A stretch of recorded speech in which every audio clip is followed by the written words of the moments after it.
The market was alive with voices, colors, and smells. Alien merchants shouted in strange tongues, selling bright fruits and glowing minerals. Humans walked carefully through the crowded stalls, using small translation devices strapped to their ears. Those devices turned alien languages into Earth words, and Earth words into alien speech. Everyone trusted them, because without those devices, chaos would rule. Among the crowd stood Lyra, a young alien woman with silver hair and violet eyes. She was nervous, clutching her translation device in her hand. Her people did not usually deal with humans directly, but Lyra was brave. She needed to trade for medicine, something her sick mother desperately needed. Her family had given her the device so she could speak clearly to humans. It was old, scratched and second-hand, but it was all she had. Lyra took a deep breath as she spotted a tall human soldier standing near a stall. He was not a merchant, but he wore the badge of authority. If she could convince him, he might help her reach the human traders. She pressed the small button on her device, feeling its faint hum. The machine buzzed and the green light flickered weakly, but she told herself it would be enough. She stepped closer, her voice soft but steady. "Greetings, human. I seek medicine. Can you guide me to your healers?" she said. The device hummed, translated her words, and sent them out in human language. But something was wrong. The soldier blinked, looked at her strangely, and his eyes widened in shock. He tilted his head as if he did not believe what he had just heard. Around them, nearby aliens laughed suddenly, covering their mouths. Lyra felt her heart sink. She had spoken with respect, but the reaction was wrong. Her device glitched again, turning her next words into a broken sentence. The human frowned, his hand resting on his belt, as if unsure whether to laugh or feel insulted. "What did you just say?" he asked in slow, careful words. The device translated his question, but even that came out broken and strange. The crowd whispered, and some aliens pointed at her, mocking. Lyra's cheeks burned with shame. She tried again, desperation filling her voice. "Please. I only wish to find help, I mean no offense," she said. But the device spat out twisted phrases, words that carried hidden meanings she did not intend.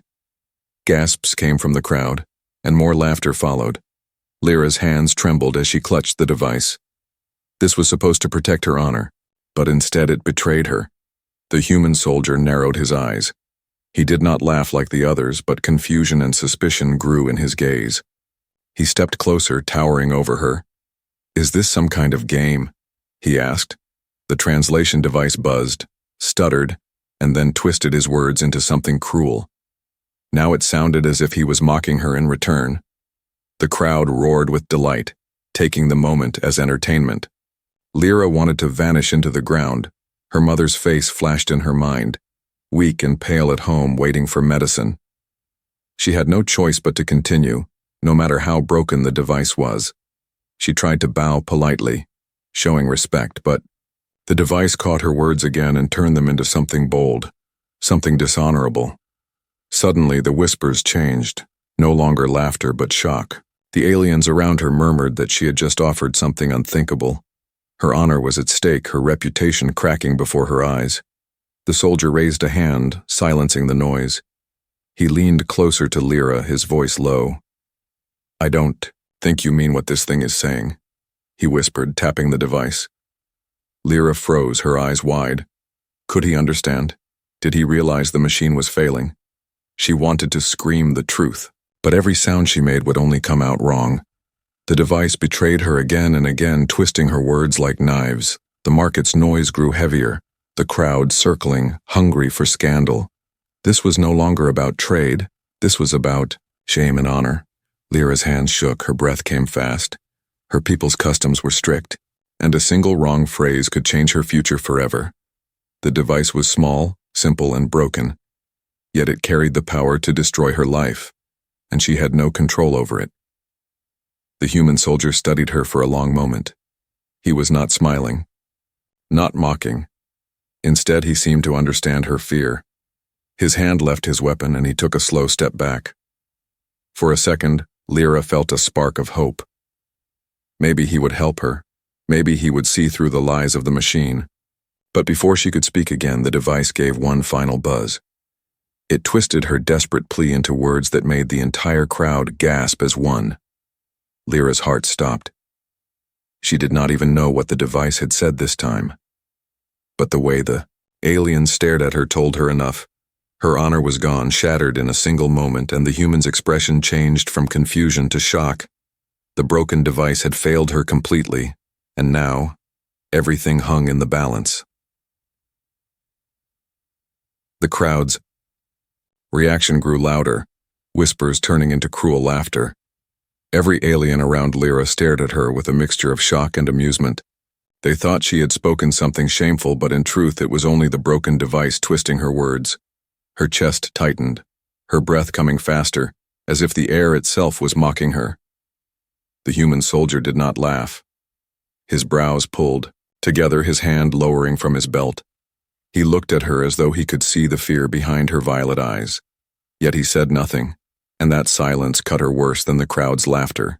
Lyra tried again, gripping the device with trembling hands. Her voice cracked as she spoke. "I need medicine, please help me." But the translation device buzzed and spat out a different meaning. It made her words sound like a shameless offer, something no honorable woman should say.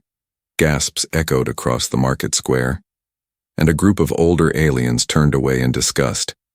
She shook her head quickly, tears burning in her eyes. "That is not what I said," she whispered in her own language, but only a few nearby aliens understood, and none of them cared. They had already chosen to believe the false version, because scandal was more entertaining. The soldier leaned closer, his voice low. "This thing is broken," he muttered, pointing at her device. For a moment hope flickered inside her chest. If he understood, maybe he could stop this madness. But the crowd was already moving like a hungry tide, ready to trap her. Whispers turned into chants, voices demanding she face judgment for dishonor. In her culture, words carried great weight. A single wrong phrase could mean a promise of marriage, a challenge of battle, or a vow of surrender. Her mistranslated words had carried the worst possible meaning. They thought she had offered her purity to a human stranger, and in front of everyone. That was not only shameful, it was a crime against her family's honor. The soldier straightened, his jaw tight. He was beginning to understand the danger she was in. One wrong word could condemn her, and the device had already spoken. Many wrong words. His gaze swept the crowd, noticing how quickly judgment gathered. They wanted blood, or at least humiliation. Lyra felt her legs weaken, but she forced herself to stand tall. She would not let them see her fall. Her mother had told her once, "Even in ruin, hold your head high." So she did, even as the tears threatened to spill. She tried to speak again, her voice steady but her heart breaking. "I swear I only want medicine, nothing more," she said.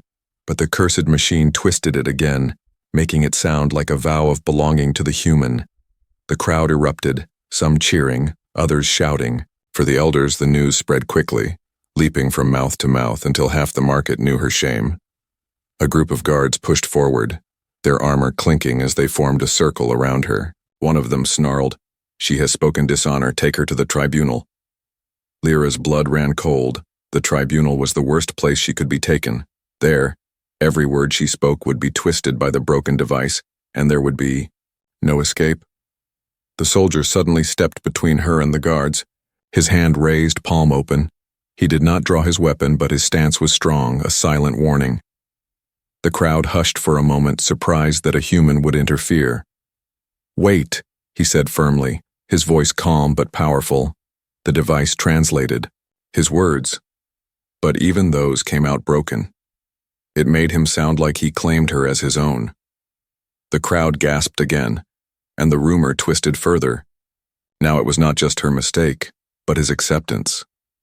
Lyra's knees nearly buckled, her honor was being destroyed layer by layer, and she was powerless to stop it. She wanted to scream, to rip the device from her ear and throw it away. But people would not listen without the machine. They would only hear strange sounds. To them, her native words would mean nothing. She was trapped in silence, her truth locked away by broken technology. The guards advanced again, one gripping her arm roughly. Lyra winced but did not resist, knowing resistance would be seen as guilt. The soldier's hand shot out, grabbing the guard's wrist. For a moment, their eyes locked, alien and human, both stubborn. The tension was so sharp that the crowd leaned in, waiting for a fight. The guard growled, "She has confessed, human, stand aside." But the soldier did not move. His jaw clenched and he shook his head slowly. The market had grown deadly silent now. No laughter, no whispers, only the heavy weight of judgment hanging in the air. Lyra's heart pounded so loud she could barely hear. The soldier released the guard's wrist but kept his stance strong. He looked back at Lyra, his eyes saying what words could not. "I believe you." For the first time since the device betrayed her, she felt a spark of strength return. Still, the guards dragged her forward, forcing her toward the tribunal hall. The human followed, each step heavy, his presence a silent shield behind her. The crowd parted, murmuring, eyes wide with curiosity and hunger for drama. Everyone wanted to see what would happen when the tribunal heard her words.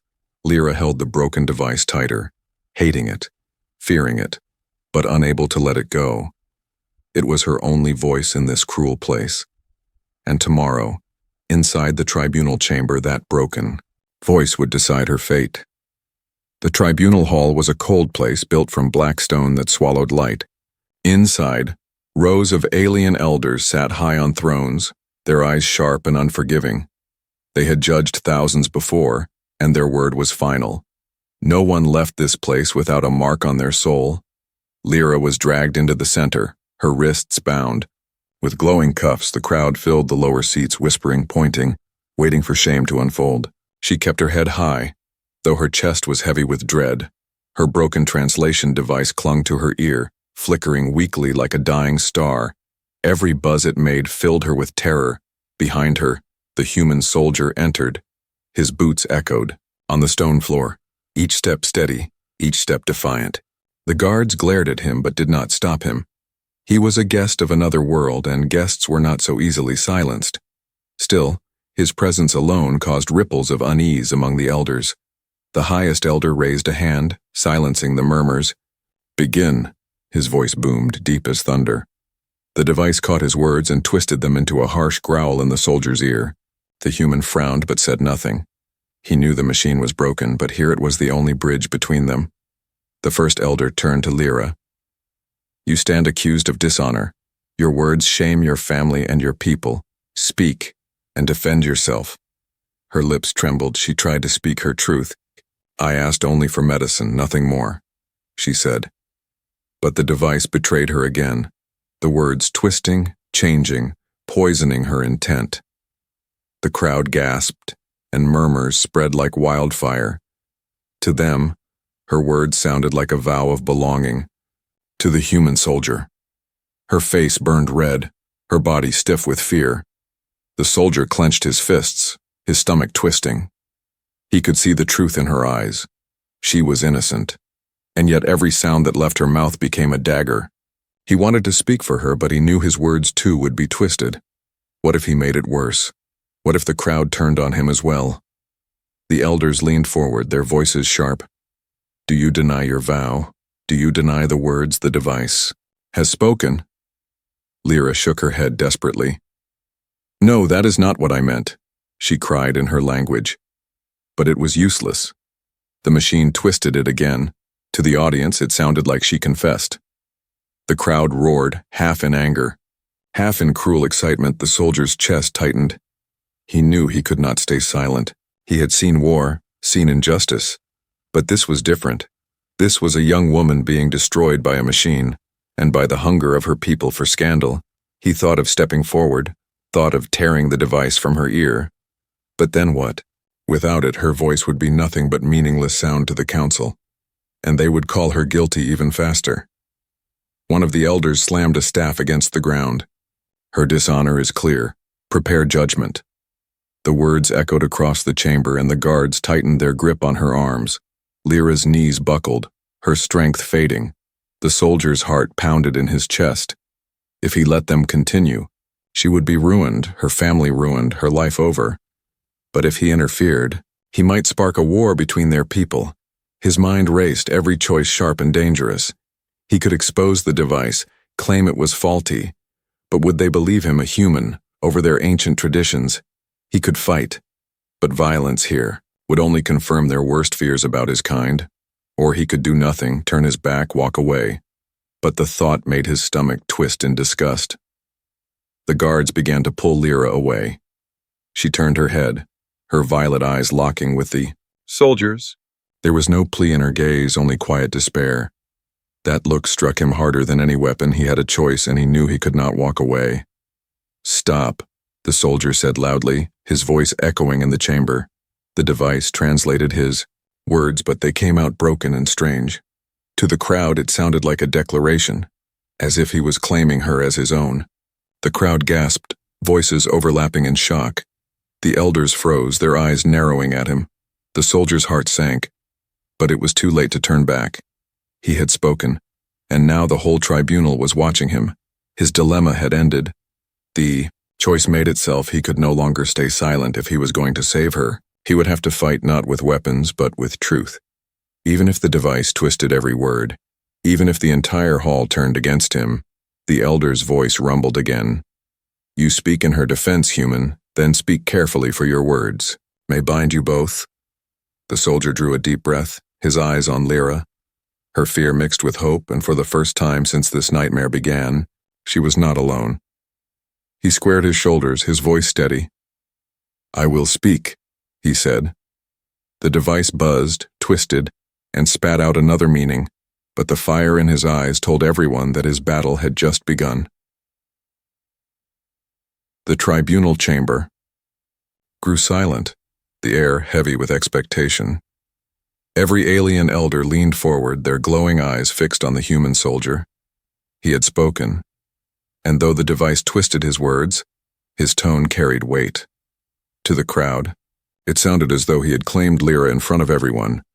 Gasps and murmurs filled the hall, spreading like fire through dry grass. Lyra's heart thundered in her chest, her breath caught in her throat. She had never felt so trapped, so helpless. The mistranslations had twisted her pleas into dishonor. And now the human's attempt to help her had been twisted into something even worse. According to her people's ancient customs, his words were binding. They believed he had accepted her vow, whether she meant it or not. The highest elder rose, his voice echoing like a storm. "Then it is done by law and by tradition. Her words and his claim are bound." The crowd erupted, some cheering, some hissing in outrage. The guards tightened their grip on Lyra, forcing her to kneel. Her violet eyes filled with shame, but also burning anger at the cruel trick of fate. The soldier took a step forward, his fists clenched. He had not meant to claim her, not meant to bind her life to his. But the weight of their law pressed down on him. The device buzzed again, spitting out twisted fragments of his protest. To the crowd, it sounded like agreement, like he was doubling down on his claim. The hall shook with reaction, louder than before. Lyra felt the walls closing in. Her people had rules about honor that were older than the stars. If a vow was made in public and another accepted, no one could break it. To resist was to invite exile or death. She wanted to scream that the device was broken. She wanted to rip it apart and throw it at the feet of the elders. But she knew it would not matter. The crowd would only see the dishonor, not the truth. The elders' voices blended like thunder. She is bound. She must fulfill the vow. She has shamed herself, but the law holds. The human must take responsibility, for he has spoken acceptance. The words twisted around her like chains. Lyra's chest ached, her life shattered in the span of moments. The soldier's jaw tightened. He had faced enemy fire, seen comrades fall, yet this trial felt heavier than any battlefield. He knew the device had betrayed them both, but logic meant nothing here. This was not a battle of facts, it was a battle of culture, and in this place words mattered more than bullets. Lyra's knees trembled as the guards forced her to bow. The crowd roared approval, chanting ancient phrases that sealed her fate. She felt tears sting her eyes, but she refused to let them fall. She would not give them the satisfaction of seeing her break. Her gaze flicked to the human soldier. For a moment she hated him, for stepping in, for making it worse. But then she saw his face and her anger softened. He was as trapped as she was, his expression twisted with guilt and fury. The highest elder lifted his staff, striking it against the stone floor. "The vow is sealed," he declared. A low hum filled the chamber, as glowing symbols carved into the walls lit up. It was not just ceremony, it was law carved into stone. No word spoken within the tribunal could be undone. Lyra bowed her head, feeling the weight of the chains close around her heart. The soldier stepped forward suddenly, his voice loud and sharp. "No, this is wrong," he said. But the device twisted the words, spitting out sounds that made the crowd roar with laughter. To them it sounded like he was boasting of victory. Lyra's cheeks burned with shame, her entire life reduced to a cruel joke by a broken piece of technology. She looked up at him, her voice low, her words trembling. "You should have let me fall alone," she whispered in her language. He could not understand, not fully, but he saw the pain in her eyes. He shook his head slowly, refusing to turn away. Even if every word he spoke became a curse, he would not leave her side. The guards dragged Lyra to her feet, their grip harsh. The elder's voice thundered again. "Take her to the Hall of Vows. Prepare her for the binding ceremony." The crowd cheered, their voices echoing through the chamber. The human soldier's stomach twisted, rage burning in his chest. He wanted to fight, to tear the hall apart stone by stone, but violence here would doom them both. Instead, he stayed close, walking behind her as the guards led her away. Every step felt like a march into a cage. Lyra's thoughts spiraled in despair. Her life was no longer her own, her honor stolen, her freedom gone. And yet, when she glanced back at the soldier, she saw determination in his eyes, a silent promise that this would not be the end.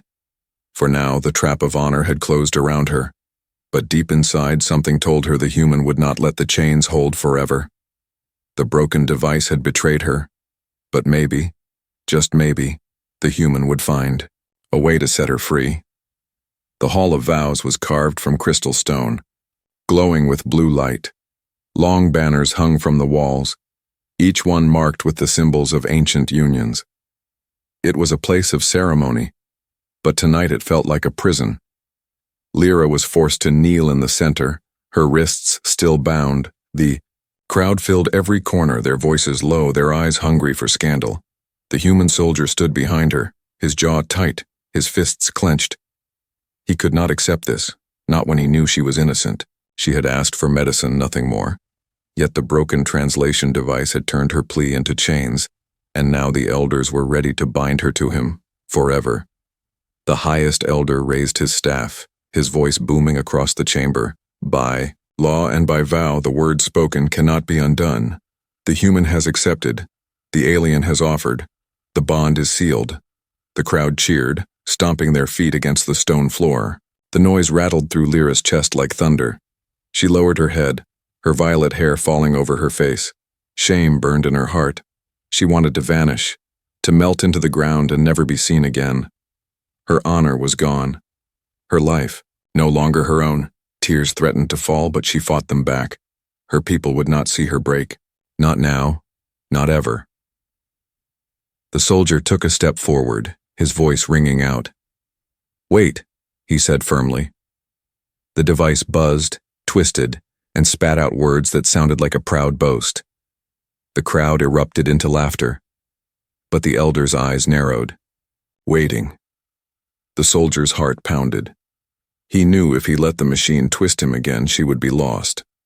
So he made a dangerous choice. He looked at Lyra, then back at the elders, and he began to speak in her language. The words were clumsy, broken, heavy with mistakes, but they were his own, not twisted by the cursed machine. Gasps rippled through the crowd. A human speaking, their tongue was rare, almost forbidden. The elders leaned forward, their faces tight with surprise. "I see her truth," he said slowly, each word heavy. "She asked for help, not this, not dishonor." The words were rough, his accent sharp, but the meaning was clear enough. The crowd murmured, uncertain. For the first time, they heard him without the machines. Lies. Lyra's eyes widened, her heart thudding in shock. He had learned her tongue, at least enough to speak simple words. Her breath caught as hope flickered to life. She had thought she was alone. But here he stood, fighting with nothing but his will. The elders frowned, their voices rising in anger. This is against tradition. No human should speak our sacred words. But the crowd was split. Some muttered in outrage. Others leaned closer, curious and moved. The soldier pressed on, his voice louder now. Her vow is false, her honor is true, the device lies, I will prove it. He reached forward, snatching the broken machine from Lyra's ear. The guards tensed, hands on their weapons, but he did not stop. He held the device high for all to see. This thing twisted her words, not her heart, he declared. The crowd stirred, uncertain. Some shouted for his arrest, others demanded proof. The elders slammed their staffs, trying to regain control, but the soldier's defiance had already shaken the hall. He turned to Lyra, speaking her tongue again. Tell them your truth, he urged. Her lips trembled, her hands shook. She was terrified, but she knew this was her only chance. Her voice rose, clear and desperate. I asked for medicine, nothing more, never shame, never dishonor. Her words rang out, unfiltered, pure. The crowd gasped, the meaning so obvious that even those who hated her could not deny it. The elders exchanged dark looks, their power slipping. The broken device sparked in the soldier's hand, buzzing like an angry insect. He tossed it to the ground. Smashing it against the crystal floor, sparks flew. The machine shattered and silence followed. For the first time, the truth stood free. The soldier turned to the elders, his voice hard. You used this machine to judge her, but it betrayed her. You will not bind her with lies. The hall shook with divided voices. Some shouted in agreement. Others demanded punishment for breaking tradition, but the seed of doubt had been planted and no one could unhear the truth. Lyra rose slowly to her feet, her wrists still bound. She looked at the human, her eyes filled with gratitude and fire. For the first time since this nightmare began, she felt strong again. The crowd saw it too, and whispers spread. Not of shame now, but of courage. The human had spoken her tongue, destroyed the false device, and risked everything to defend her. The elders slammed their staffs again, their voices rising. This tribunal is not finished. If the machine has failed, then we will judge with harsher means, guards. Prepare the trial of truth. The chamber filled with tension, thicker than ever before. Lyra's heart raced. The soldiers' hands clenched. The broken device was gone, but their fight was not over. The trial of truth would be cruel, and it would decide not only her fate, but his as well. The words, trial of truth, echoed through the chamber like the toll of a heavy bell. The crowd shifted uneasily, some cheering, others murmuring in fear. Every alien knew what it meant, and Lyra felt her stomach twist into knots. The trial of truth was an ancient test, older than the council itself. It was harsh, unforgiving, and many who entered never walked out again. The guards dragged her to the center of the crystal floor. They unlocked her wrist cuffs only to shackle her ankles so she could not flee. Her arms were left free, but only because she would need them to face the trial. The human soldier stepped closer, his jaw tight. He wanted to pull her away, to fight them all, but he held himself back. He knew one wrong move and they would kill her instantly. He had to be smarter, not just stronger. The highest elder's voice thundered. If the device is false, then the old way will reveal her truth. The fire of judgment will show if her honor is pure, and if the human dares defend her, he too will face the flames. The crowd roared, stomping their feet against the stone. The air was thick with hunger, a hunger for spectacle. Lyra's hands trembled, but she lifted her chin. If this was her fate, she would meet it with courage. A great brazier was wheeled into the center of the hall. Blue flames licked high into the air, casting shadows that danced across the walls. The heat made sweat bead on Lyra's forehead. The guards placed a glowing chain in her hands, heavy and sharp. She was to hold it and speak her truth. If her heart was pure, the flames would not consume her. But if the council believed her guilty, The chain would burn her flesh. The trial was not just a test of words, it was a weapon of fear. The soldier's fists tightened, his breath heavy. He could not watch her burn for a lie. But if he tried to stop it, they would strike him down. He had seen death before, but this felt different here. Death came not from battle but from injustice. And that kind of death was harder to face. Lyra wrapped her fingers around the glowing chain, her eyes closing. Her voice was steady, though her body shook. I asked only for medicine, for my mother's life. I never vowed myself. I never offered dishonor. I spoke truth. The machine betrayed me. Her words rang clear in her own language. The human understood enough to feel her pain. The flames roared higher, the chain heated in her hands, her skin blistered. The smell of burning flesh filled the hall. The crowd gasped, some crying out, others cheering for judgment. Lyra bit down, on her lip refusing to scream. Her honor demanded silence, even in agony. Tears ran down her face, but her eyes stayed sharp. She would not give them her cry.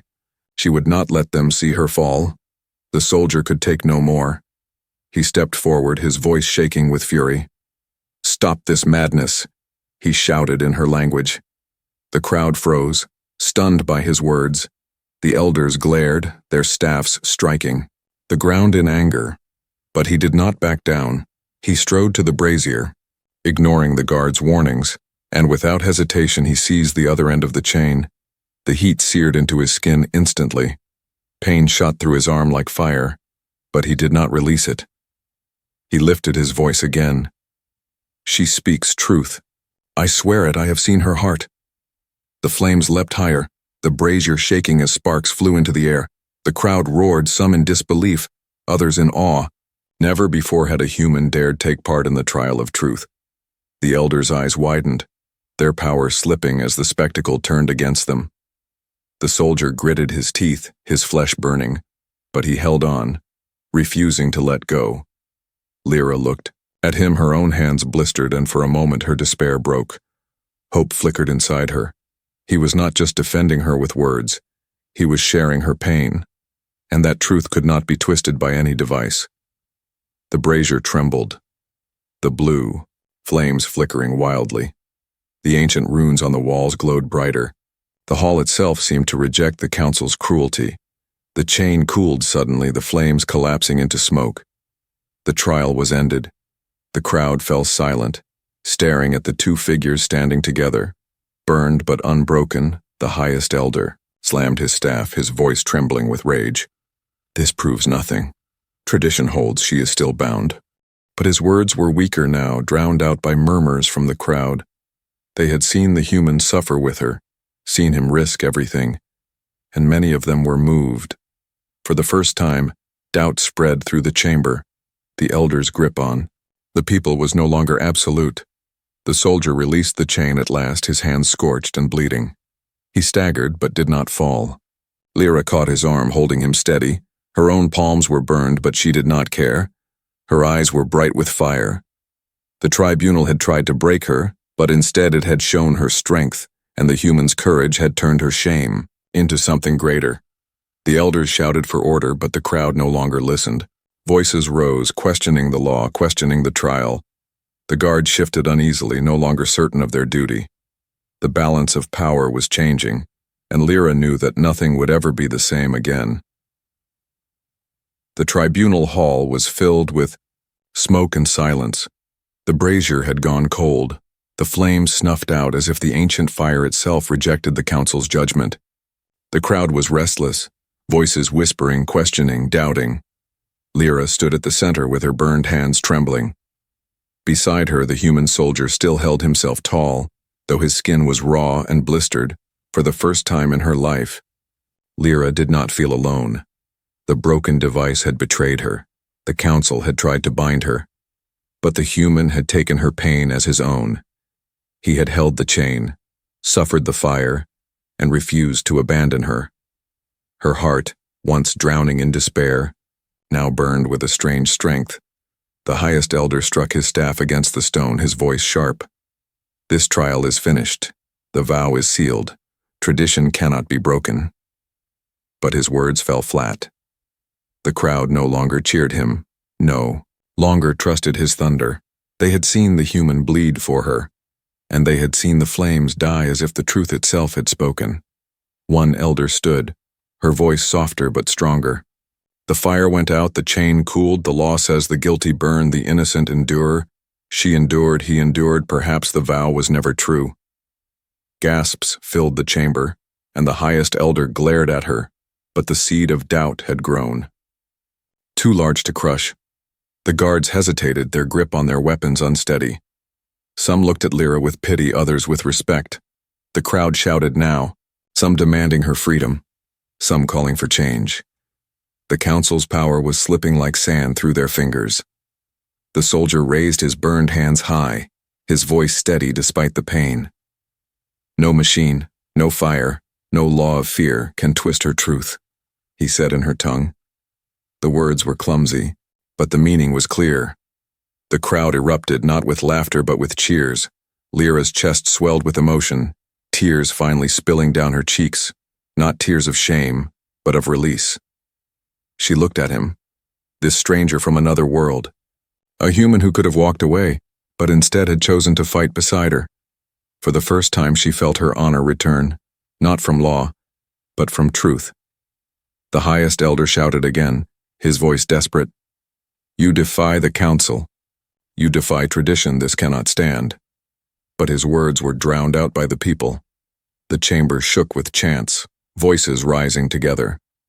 Truth, truth, truth, they cried. The council was powerless against the tide of their own people. The guards lowered their weapons, uncertain. One by one they stepped back, no longer willing to enforce the council's will. The elders looked around, their authority crumbling, and in that moment, Lyra knew the chains had finally broken. Not just for her, but for everyone who had ever suffered under lies and twisted judgment. The soldier turned to her, his eyes soft despite his pain. You are free, he said in broken words. Her lips trembled, her heart racing. For years she had believed freedom was only found through obedience, but here was a human, proving that freedom came from courage. The crowd parted as she and the soldier walked out of the hall together. Her burned hands clutched his arm, steadying him as much as he steadied her. Whispers followed them, but no longer cruel. They spoke of honor, of bravery, of change, and though she knew the road ahead would not be easy, she felt lighter than she had in years outside. The night air was cool against her blistered skin. The stars above glittered like silent witnesses. She tilted her head back, breathing deeply. For the first time, the world felt wide open. The soldier stood beside her, his face weary but proud. Your mother? He said simply, reminding her why it had all begun. She nodded, her throat tight with emotion. Yes, the medicine. She still needs it. They left the tribunal behind, the sound of the crowd still echoing in the distance. Word of what had happened would spread across the city. Some would resist, some would deny. But the truth was free now, and truth was harder to kill than any flame. When they reached the human outpost, the soldier spoke quickly to his comrades. Supplies were gathered, medicine placed in her hands at last. She stared at the small container, tears falling freely now. This was all she had wanted, all she had begged for, and for it she had almost lost her life. But in losing everything, she had found something greater. She looked at the soldier, her voice soft. You saved me, she said in her tongue. He shook his head, his voice rough. No, we saved each other. Her lips curved into the faintest smile. The words warmed her heart more than the stars above. As dawn broke over the horizon, the city behind them buzzed with unrest. The council's grip was loosening. Change was coming, and at the heart of it stood an alien woman with violet eyes and a human soldier with burned hands, bound not by lies, not by a broken device, not by false vows, but by truth, by courage, and by a bond stronger than tradition. Her honor was no longer something given or taken by others. It was something she had claimed for herself. And in that, she found redemption, not just for her, but for her people. And as she walked beside the human into the rising light, she knew their story was only beginning.